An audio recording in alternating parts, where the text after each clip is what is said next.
Skin से related कौन से इशू है जो कि आप कह रहे हैं कि बहुत रैपिडली फैल गया है? देखिए, जो आपने बात की ना मैडम, वो ये है कि दो चीज़ें, मौसम और हमारी जो डाइट है ना, ये हमारी ओवरऑल बॉडी के ऊपर भी बड़ा सीरियस इम्पैक्ट डाल रही है और साथ साथ हमारी स्किन के ऊपर भी इसका इम्पैक्ट आ रहा है। सही। अगर हम डाइट की बात करते हैं तो आजकल हमारी जो यंग जनरेशन है, they are very much prone to junk food.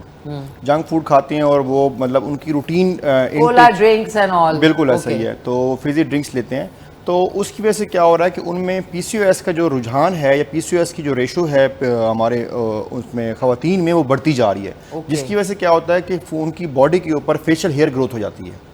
आप देखते होंगे कि सराउंडिंग में अक्सर लोग बता रहे होते हैं आपको कि मैं फेस के ऊपर बाल निकल आए हैं तो मैं लेज़र कराने जा रही हूँ, या मैं कोई प्रोसीजर करा रही हूँ, या फिर मैं उसको वैसे घर में रिमूव कर रहे हैं, कुछ इस तरह कर रहे होते हैं। तो सबसे ज़्यादा केसेस जो हमारे पास आ रहे हैं वो आ रहे हैं कि खवातीन के फेसेस के ऊपर हेयर ग्रोथ हो रही है। और उसकी सबसे बड़ी रीज़न क्या बन रही है? डाइटरी इंटेक, जो आपने खुद कहा है कि डाइट जो है हेल्दी डाइट ले नहीं रहे, जिसकी वजह से वेट गेन हो रहा है, और वेट गेन होने की वजह से क्या हो रहा है? पीसीओएस हो रहा है, जिसका एक साइड इफेक्ट है कि उसमें फेशियल हेयर ग्रोथ होती है।